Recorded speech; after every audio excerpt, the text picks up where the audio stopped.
World of Warfare presents Operation Barbarossa.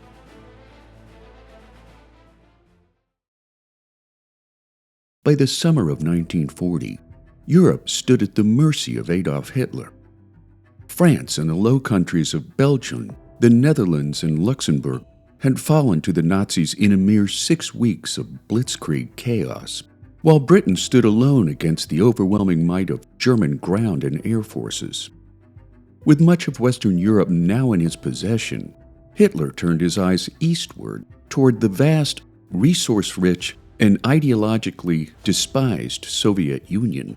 And while Stalin's Red Army was vast, it was also plagued by inexperience, poor leadership, and antiquated artillery, planes, and armored vehicles.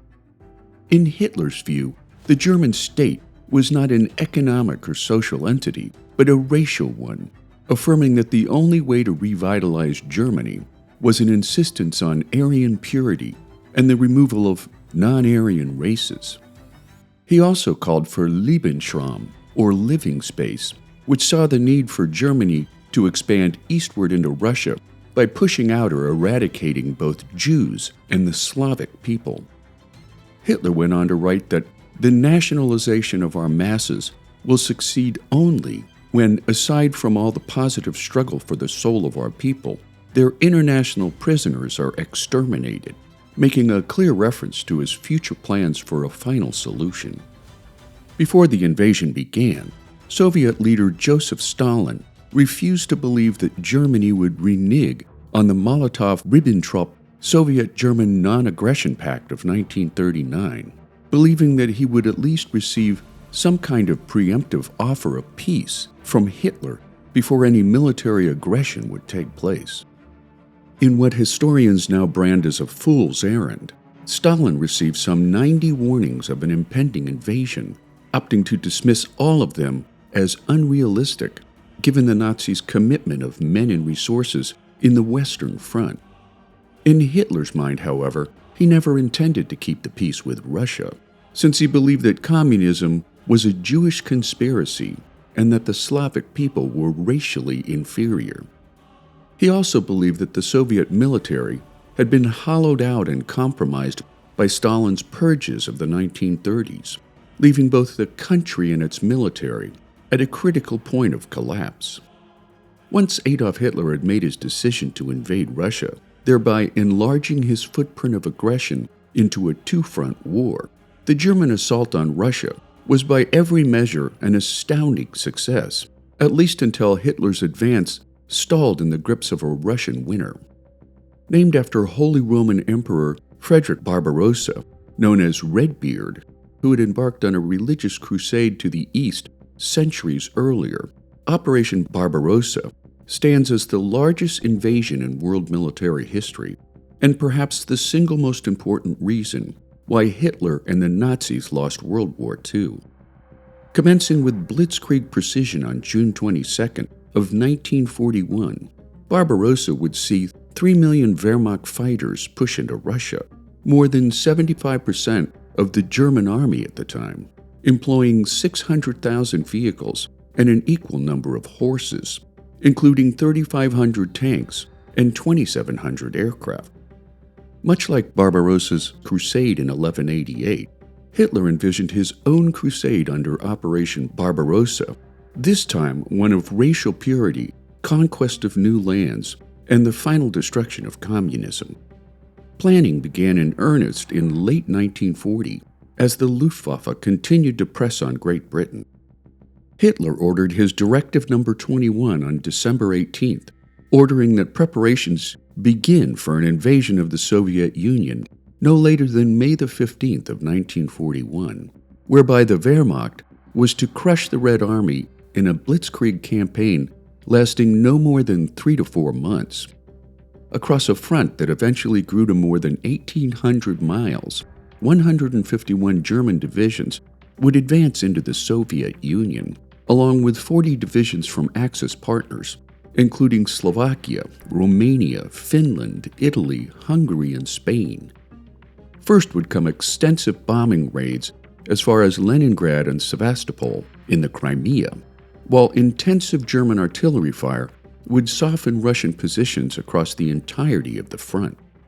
3 German groups would prove to be the heavyweights of the attack force: Group North under the command of Field Marshal Wilhelm Ritter von Lieb, Army Group Center under Field Marshal Fedor von Bock, and Army Group South under the command of Field Marshal Gerd von Rundstedt, which, in the face of total Soviet unpreparedness, would push 50 miles into Soviet territory within the first 24 hours of the attack.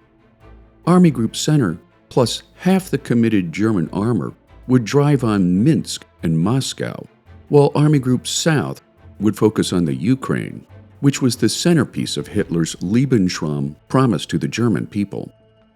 On June 22nd, German panzer groups poured into Russia, quickly overrunning poorly organized Soviet border defenses, while destroying nearly half of the entire Soviet air fleet on the ground before pilots could get airborne.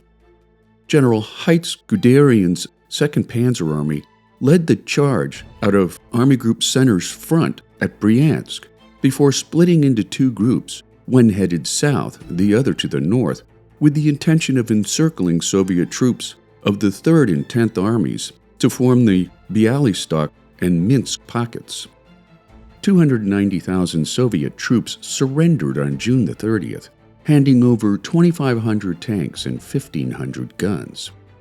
In the first week alone, the Nazis inflicted nearly 600,000 Soviet casualties, leading war observers around the world to estimate that the Soviet Union would fall to the Nazis within 6 weeks' time. Meanwhile, the 1st Panzer Army and the 11th Army, both from Army Group South, surged in tandem across Ukraine's Bug River to form the Uman Pocket, surrendering an additional 100,000 Soviet men.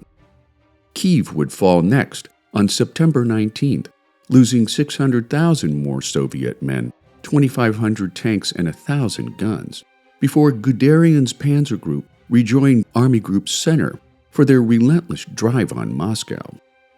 By the time winter descended on Russia in December, the Soviets had lost almost 2 million soldiers, while their armored vehicles and much of their air fleet had been destroyed, yet at great cost to the Germans as well, who suffered 400,000 casualties and 40% of their armor during the battles of Minsk and Smolensk alone. Despite Russia's early disarray and costly defeats, a fierce determination engulfed the Soviet people, whose immense population allowed the Red Army to launch their own war of attrition, appointing Marshal Georgy Zhukov as the Red Army's commander-in-chief, just as winter joined the battle, effectively squashing the Germans' hope of a short war and even victory itself. Stunned by the invasion, Stalin disappeared from public view for nearly 2 weeks, reportedly hiding out in his dacha with full expectations that he would soon be overthrown. Finally re-emerging on July the 3rd, Stalin addressed the Soviet people on public radio, calling for a great patriotic war to defend the motherland, leading the Soviet people to respond to Stalin's challenge despite the catastrophe unfolding along the Eastern Front. Partisan units formed behind enemy lines, while massive recruitment and conscription efforts ramped into high gear. Entire factories evacuated to the Ural Mountains to escape the Germans' onslaught, where they slowly rebuilt the Red Army's weapons of war amidst an intense spirit of patriotic resistance. Resistance, however, came at a terrible price, since as German forces advanced, they did so with Einsatzgruppen mobile SS killing squads, whose purpose was to follow the German army across Europe and now Russia, executing Jews, communists, homosexuals, and ethnic undesirables in the Nazis' ideological war of extermination. Over the course of the war, no more than 3,000 men were employed in the Einsatzgruppen, and yet they murdered nearly 2 million people between them, which constitutes the first major killing stage of Hitler's final solution, nicknamed by some historians as the Holocaust by bullets. Most Einsatzgruppen officers had earned postgraduate degrees from universities, where a part of their job was to reassure ordinary German troops that the mass murders that went on before their eyes and at their own hands, was scientifically and morally justified. After a time, however, the scale of the killings began to affect the men of the Einsatzgruppen and the troops they oversaw, for despite reassurances by Einsatzgruppen officers that what they were doing was scientifically and morally good, troops began to crack under the weight of so many executions. Murder-weary soldiers soon turned to alcohol abuse to dampen their depression. Many committed suicide before Holocaust mastermind Heinrich Himmler decided that a new form of mass murder was in order, something much more efficient, clinical, and mechanized, leading Himmler to order the construction of Belzec concentration camp on October 13th of 1941, the first of several purpose-built extermination camps. He then decreed that the Jews of Eastern Europe should be loaded onto trains and sent to death camps, before doing the same to the Jews of Western Europe. To the north, Army Group North moved at lightning speed through the Baltic states of Lithuania, Latvia, and Estonia, capturing Riga before pushing forward toward Leningrad, the birthplace of the Bolshevik Revolution, despite rising Soviet resistance, reaching the outskirts of the city by late August. Instead of storming Leningrad in a potential high-casualty situation for Wehrmacht forces, Hitler ordered the siege of Leningrad, meant to starve the city into submission. In one of the longest and most brutal sieges in recorded world history, the siege of Leningrad would go on for 872 days at a cost of 1 million lives. As winter approached, von Bock's Army Group Center encircled hundreds of thousands of Soviet troops at Smolensk, opening the door for an attack on Moscow and the Kremlin. The Soviets at Smolensk held out until August 9th before surrendering an additional 310,000 Soviet troops. Fearing that his flanking army groups would be exposed, however, Hitler diverted von Bock's force southward to assist in the Ukraine, a delay that would prove to be catastrophic when Army Group Center returned to Moscow in October under Operation Typhoon. During Army Group Center's diversion to the Ukraine, the Soviets had strengthened their defenses around Moscow, injecting thousands of fresh conscripts into the ranks of the city's defenders. When the Germans reached the outskirts of Moscow by late November, however, the harsh Russian winter would take a devastating toll, a force of nature that even Hitler had not accounted for. Meanwhile, in the Ukraine, Army Group South faced the toughest terrain and strongest Soviet resistance around such cities as Kyiv, Kharkov, and Odessa. Yet by late September, the Germans captured both Kyiv and over 600,000 Soviet troops in one of the largest encirclements in world military history. Many Ukrainians saw the Nazi invaders as a savior from Stalin's brutal rule. However, their hopes were quickly shattered by the Nazis' brutal racial policies, leading to mass executions, deportation, and famine. The conquest of Ukraine also handed the Nazis a treasure trove of desperately needed natural resources, such as grain, coal, and oil fields to the east. By December of 1941, the Germans were encamped just miles from Moscow, so close that German troops could see the spires of the city through binoculars. Yet their forward motion was stalled by exhaustion, freezing temperatures, and lack of supplies. Vehicles and weapons began to malfunction in the sub-freezing conditions, while lack of sufficient clothing and sanitation led to an outbreak of frostbite, starvation, and disease. The final shoe dropped on December the 5th when the Red Army launched a massive counteroffensive under Zhukov's command. Supported by fresh winter-hardened Siberian troops, the Germans were forced into a desperate retreat from Moscow, shattering the myth of German invincibility, as well as handing the Germans their first major defeat of the war. By the close of 1941, Hitler's dream of a quick victory lay in ruins, while Stalin and the Red Army, though badly battered, remained intact. After advancing hundreds of miles in a 5-month Blitzkrieg, the Wehrmacht was now bogged down in a ruthless war of attrition. By the end of Operation Barbarossa, the Germans had suffered 1 million casualties, including 186,452 killed, 40,157 missing, and 655,179 wounded, as well as the loss of 2,827 aircraft, 2,735 tanks, and 104 assault guns.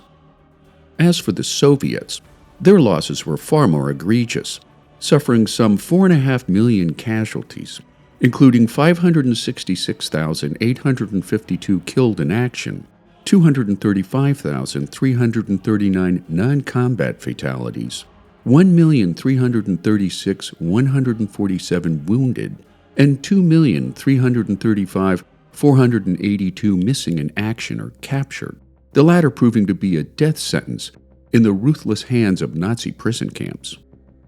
They also witnessed the loss of 21,200 aircraft, of which roughly half were lost to combat, as well as 20,500 tanks.